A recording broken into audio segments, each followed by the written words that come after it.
Hi guys, my name is Joe, and welcome to Fighting Words, the martial arts library. On this channel I review martial arts books and talk about other martial arts related subjects. Today I'm going to be reading an excerpt from the book, Is This Legal? The inside story of the first UFC from the man who created it, written by Art Davie, with Sean Wheelock. I'm going to be reading an excerpt from chapter 8, which is titled Sharks and Goldfish. And in this, he goes over how he got into contact with most of the fighters in the early UFCs. At this point, he had already worked with the Gracies, and Royce Gracie had been chosen as their representative. And he had also picked up a representative from Denver, Colorado, by the name of Patrick Smith, who was a kickboxer and full contact karate specialist. And the rest of this, and I am going to be jumping around a little bit, there's a lot in this chapter that isn't pertinent to what I want to get across, but basically he's searching for the other 6 fighters in this 8-man tournament. By 8 a.m. every day, I was behind my big blue desk making calls, putting out feelers and sending letters and faxes to fighters, managers, agents, promoters, martial arts schools, and gyms. And I contacted 38 separate organizations and sanctioning bodies, ranging from the United States Tang Soo Do Association to the World Sambo Committee to the International Pencak Silat and Pukulan Federation. And I was back at the Torrance Public Library scouring books, magazines, newspapers, even microfiche for anything and everything that might prove useful. If I was lucky enough to get someone on the phone, or in the extreme rarity, actually receive a returned call, it usually went downhill from there.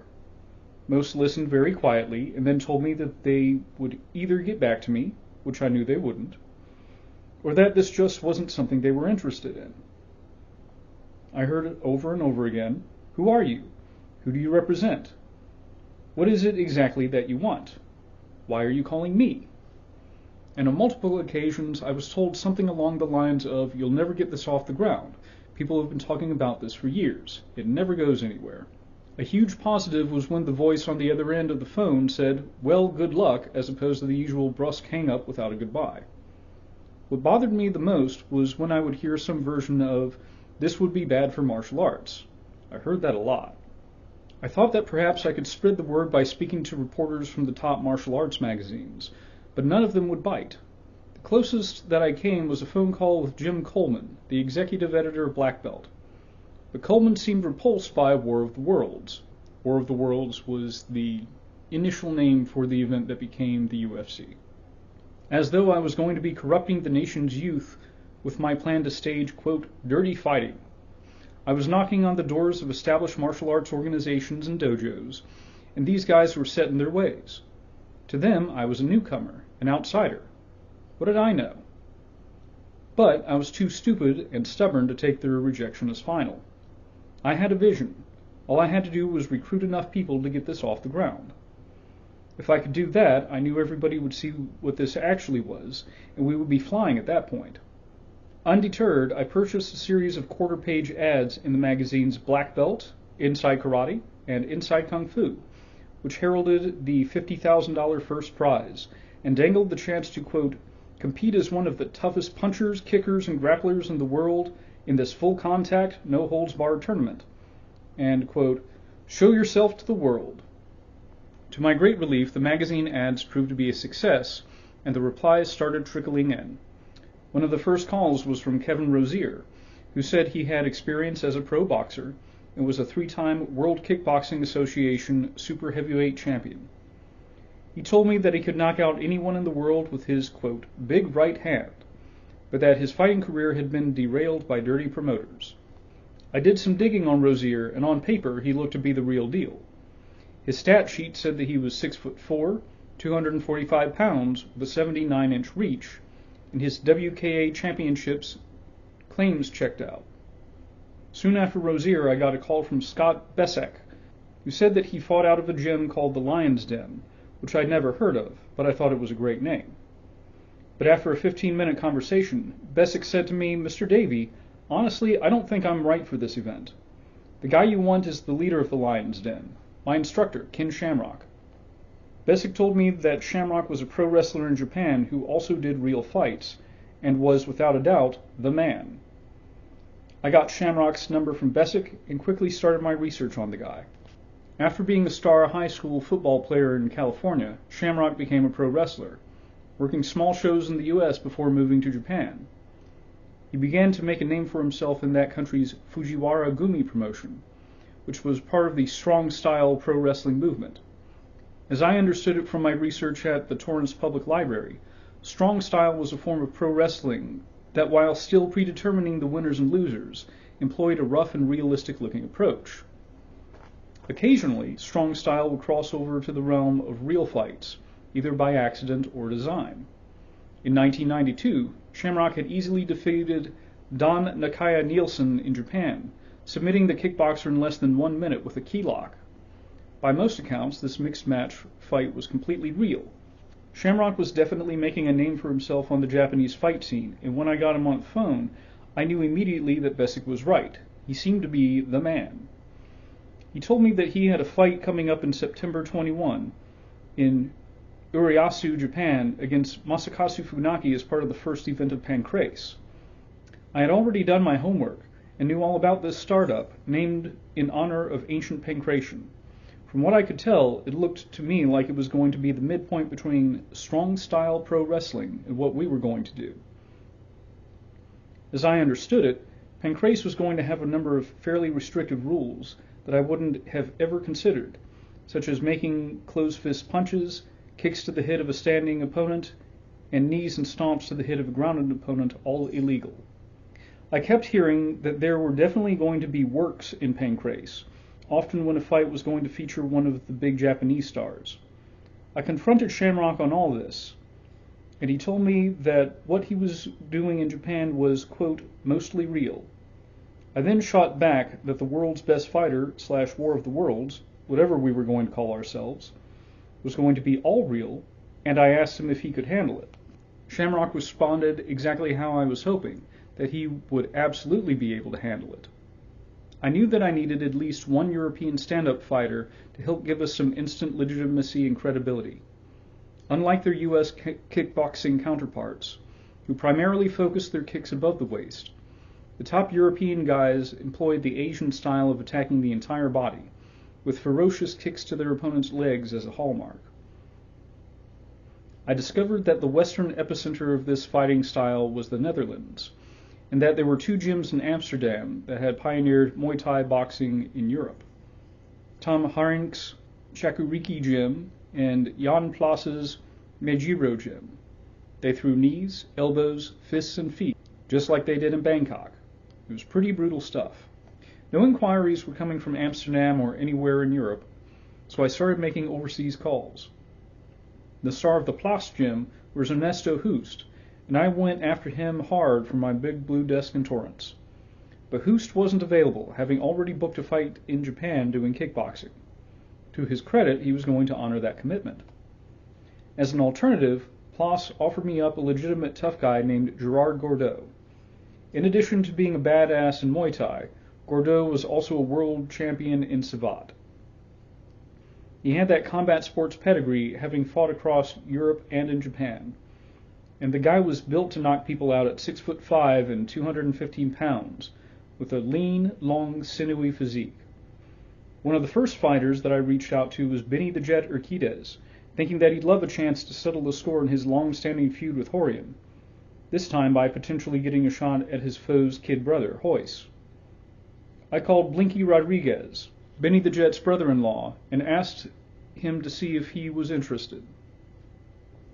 Blinky got back to me and told me that Benny the Jet said, quote, I'm a professional fighter and these guys are all amateurs. The Gracies are not in my class. I've already proven myself. I thought that Dennis Alexio would be a perfect fit. He was arguably one of the greatest kickboxers in the US, a serious martial artist, and an actor who had starred opposite Jean-Claude Van Damme in the 1989 film Kickboxer. When I got him on the phone in Hawaii, Alexio was quick and to the point, then hung up without saying goodbye. He shot me down immediately. So did Bart Vale, a Japanese pro wrestling contemporary of Ken Shamrock's in Fujiwara Gumi. Hailing from Miami, Vale was an impressive 6'3", 250 pound, a black belt in Kempo, and had fought in rings, a Japanese promotion that struck me as being a lot like Pancrase. Maybe the fights were real, maybe not. But Vale told me no, as well, just like Alexio, without a real explanation. Then there was Peter Aerts, a tall, young Dutchman who was the World Muay Thai Association heavyweight champion and fought out of Tom Harnick's Chakariki gym, the rival gym of Jan Plas where Gordeau trained. I thought it would be perfect to have two devastating strikers go kick for kick and elbow for elbow in one of our fights, but Aerts passed as well. As successful as he was, we probably couldn't have afforded him anyway. I realized more than ever that my job was to get the best of the best, provided they didn't live in the financial stratosphere. I always made it a point to keep Rorion Gracie updated at our weekly Friday meetings on what fighters I had signed or was pursuing. His attitude was always the same. Whatever you think, Arturo. Always, except when I mentioned the name Emin Boztep. I first became aware of Boztep a couple years earlier, when Rorion had offhandedly told me about his encounter with a Turkish-born, California-based martial artist. Boztep had apparently been running his mouth about his unbeatable martial arts style and the 300 street fights he had won. Somehow Rorion heard about this and offered to fight him in a full-on and thus far mythical Gracie challenge. My 100,000 against your 100,000, winner take all. According to Rorion, Boztep declined, wound up getting an attorney involved, and threatened to sue for defamation of character or some such thing. So when I mentioned the idea of trying to recruit Boztep for our tournament, Rorion laughed and reminded me of their near litigious past. I figured the guy wasn't worth the trouble, and I was getting my fill of lawyers with David Merowitz, so I decided to drop my Boztep idea then and there. Rorion did mention, though, to my great surprise, that he had a lead on a fighter who I should check out. He'd been turned on to him through his working friendship with Frank Trejo, with whom Rorion had conducted joint grappling/striking seminars. Trejo taught the striking, and for good reason. He had a record of 21-1 as a pro kickboxer, and a martial arts background in both Shotokan and American Kempo. Trejo thought that his guy, Zane Frazier, was just what we were looking for. The undefeated super heavyweight champion of the World Kickboxing Federation, Frazier looked like someone who could have a career as an action movie star at 6'6", 235 pounds with 19-inch biceps. Best of all, Trejo said that he had witnessed Frazier beat the shit out of Frank Dukes, of Bloodsport infamy, earlier that year at the second annual Draka Martial Arts Trade Show held at the Century City Plaza Hotel in Los Angeles. Apparently, Dukes came after Frazier, who responded by delivering several unanswered punches to the, quote, undefeated Kumite champion, and then throwing him over a table. At this point, I had 6 of the 8 fighters I needed: Smith, Hoyce, Rozier, Shamrock, Gordeau, and Frazier. A sport that I'd long been intrigued by was the Indonesian martial art of Pencak Silat, which to me looked legit. When I asked Rorion if he had heard of this fighting style, he laughed and accused me of making it up. Kathy had heard of it, though, and told me that through her previous work in the martial arts trade show circuit, she had met Alberto Cerro Leon, a Spaniard who claimed to be the first non-Indonesian Pencak Silat champion. Kathy still had his contact information, and I asked her to arrange a meeting. I made my pitch, emphasizing the $50,000 first prize, but Alberto seemed extremely cautious and said that he wanted to see how the first event turned out before committing. Come on, Alberto, this is the opportunity of a lifetime. Show the world that you are the real master of the universe. But he wasn't having any of it. Perhaps next time, my friend, were his parting words. I still needed 2 more, and I was determined that one of those final places would go to a pro boxer. The dream was Mike Tyson, but Iron Mike was serving time in an Indiana penitentiary on a rape conviction. Even if he had been a free man, there was no way we could have afforded Tyson. Our first place prize money was, of course, $50,000, and Tyson had reportedly earned $22 million for his 91-second destruction of Michael Spinks in 1988. I would have loved to have had other top heavyweights such as Evander Holyfield, Riddick Bowe, George Foreman, or Lennox Lewis, but because of the money issue, I never pursued them. But I pressed on, looking down the boxing food chain as I hustled and made more calls.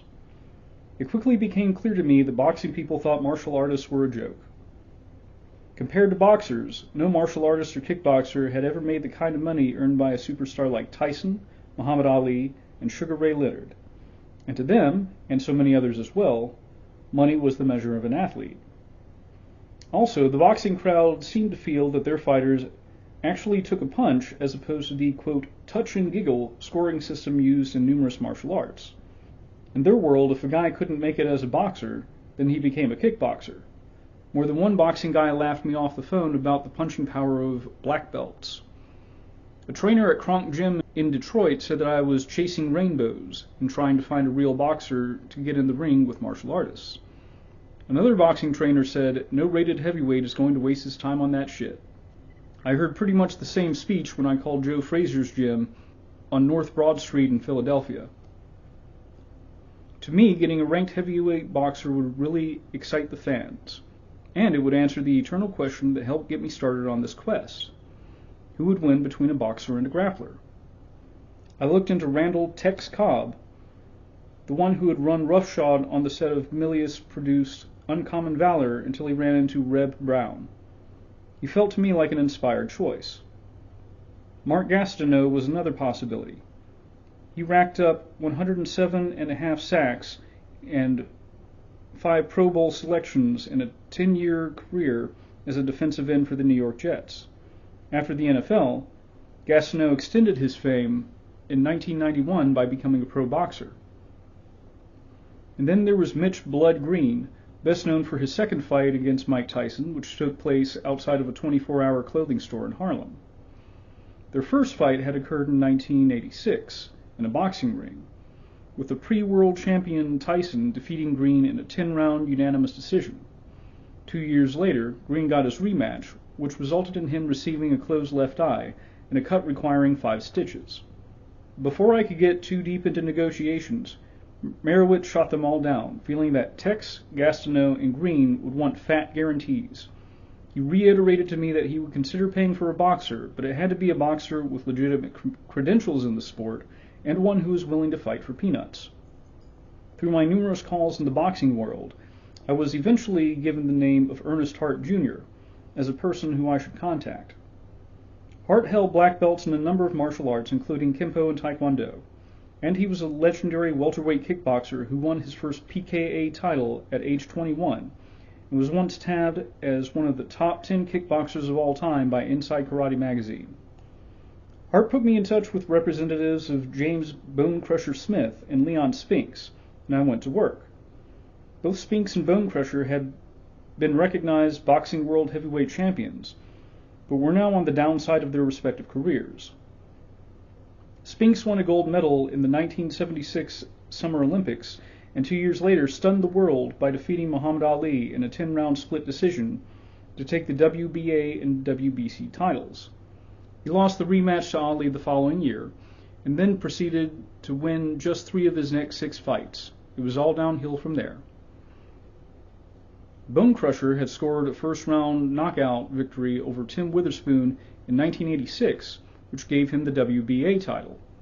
7 months later, Bone Crusher was defeated by Mike Tyson, which started him on a 4-fight winless streak. He would never be in the world title picture again. I went back to Merowitz and asked him how much he would be willing to pay for one of these former title holders. Merowitz liked the idea and told me $5,000 as an amount that he could work with. But the $100,000 asking price of both Spinks and Bone Crusher didn't make this financial criterion, so I kept looking. I circled back to Ernest Hart, who put me in touch with St. Louis-based attorney Phil Adams, who handled a number of boxers, the most prominent of whom was King Arthur Jimerson. At 5'11" and 195 pounds, Jimerson kind of looked like a heavyweight if you squinted. The guy was good. He won the National Golden Gloves middleweight title in 1983, but had the misfortune of ending up as a cruiserweight, the boxing weight class that runs from 176 to 200 pounds. Cruiserweights are forever stuck in a boxing financial dead zone, as they're seen as not fast and exciting as the smaller guys, and not as powerful and awesome as the heavyweights. This was Jimerson in a nutshell. His record was 29-5, and he was on a 15-fight winning streak, a legitimate top 10 cruiserweight, and in talks to fight the great Tommy Hitman Hearns. We started talking, and true to his sport, Jimerson wanted an appearance fee. He asked for $30,000. I countered with $10,000, and we went around until we finally arrived at $17,000. I often wondered how a world-class wrestler would fare on the ground with one of the Gracies. What they lacked in submissions, they would no doubt make up for in takedowns and positional control. My Mike Tyson in this sport was Alexander Karelin, who the previous summer in Barcelona had won his second consecutive Olympic gold medal in the Greco-Roman wrestling super heavyweight division. But penetrating the bureaucracy of Russia to bring their sports hero to Denver seemed about as likely as getting Tyson an early release from prison just so he could fight for us. So instead, I set my sights on the greatest wrestler in the history of the U.S., Dan Gable. After going 181-1 with 2 NCAA championships, Gable captured gold in freestyle wrestling at the 1972 Summer Olympics without dropping a point. But I wasn't looking for the 44-year-old coach of the famed University of Iowa's wrestling program to fight for me. I was looking for Gable to tell me who should. If anyone could get me a world-class wrestler, it was Gable. After numerous unreturned phone calls, I started leaving messages for his assistant, Tom Brands, but he never called me back either. Having struck out with Olympic wrestling, I turned my attention to the Olympic sport of Taekwondo. The king of the mountain in this country was Herb Perez, who had won the U.S.'s only gold medal in the sport at the 1992 Summer Olympics. I reached out to Perez and offered him $10,000. I figured that I had to come with something, and that Merowitz would never turn down writing a check to an American Olympic hero. But Perez wasn't interested and didn't even counteroffer. For quite some time, I had been harboring the idea of getting a sumo wrestler. I wasn't sure how a sumo wrestler would do in a real fight, but the sheer audacity of putting one in the tournament got to me. But everyone I asked told me to forget it. Sumo is a very closed subculture, and there is no chance that they'll let you in. Undeterred, I started calling Japan. With my Brooklyn accent, it went nowhere fast. I did get someone on the phone at a Tokyo newspaper who spoke passable English, but the journalist told me that I was wasting my time. You have no luck getting sumo. Sumo is for Japan. Very proud, understand? I tracked down John Jack, the honcho of the American Amateur Sumo Association. He was a recruiter for the big sumo organizations in Japan, sending them massive men from the Hawaiian Islands. When I called Jack and explained to him what I was looking for, he told me to look no further. I've got a guy, Taili Tuli, who got into the Makishita 2 class, and that's up there a bit. He's the real deal, but he ran into a few problems in Japan and is now living back in Hawaii. At 6'2" and 240 pounds, the man known as Takamishu in sumo, and also as Taylor Wiley in Hawaii, was a perfect representative of sumo for our tournament as far as I was concerned. Tuli had been unbeaten in his first 14 official sumo bouts, winning 2 consecutive Yusho, or tournament championships. While he'd never reached the upper echelon of the sport, Tuli had achieved some semblance of success in Japan, and his credentials were more than solid. Jack told me that Tuli wanted $10,000 plus airfare from Honolulu to Denver for his brother and 2 cousins as well. I counted with $6,000 plus travel, and we had a deal. Locking in our 8 tournament fighters gave me an incredible sense of both satisfaction and relief. So this video has gone on a bit long. Thank you guys for sticking with me. One thing I like about reading out Mr. Davie's experience is we will oftentimes hear people, we're now like 30 years after the fact, and people will often ask, well, why didn't they get this guy or why didn't they get that guy? And we can see at this point that it was very difficult for him to get fighters to come. Many traditional martial artists were not down with the idea. Many professional fighters priced themselves out. I mean, imagine if you are a professional kickboxer, you've had 20 or 30 fights, this is what you do for a living, and somebody calls you on the phone and says, hey, do you want to be in an underground bare-knuckle tournament? Outside of morbid curiosity, what incentive do you really have to do that? You are successful in your career, right? I mean, I remember reading in Black Belt magazine, around that time, there were a lot of opinions about the early UFCs back in this day, and almost all of them were negative. They were destroying the image of martial arts. So it wasn't the organization that it is now. It wasn't the professional format that it is now. And there wasn't a whole lot of incentive for people to actually go do it. A few years later, I remember reading an interview with Don the Dragon Wilson, who a lot of people, would put up as, hey, he could have done it. And he did want to, but he didn't want to do the tournament format, and he wanted to fight Royce Gracie in a one-on-one fight, and he wanted more money than they had. It sure would have been nice to see how he would have done, or how, Benny the Jet, or Peter Aerts, or Bone Crusher Smith. But the people that were incentivized to actually take these fights back then were not going to be the best in the world. Some of them were very good. Shamrock was essentially at the top of his burgeoning sport of shoot fighting. Art Jimerson was a top 10 boxer. Thule had been reasonably successful at the lower levels of sumo. So most of these guys brought something to the table. They weren't chumps that they found out in the parking lot somewhere.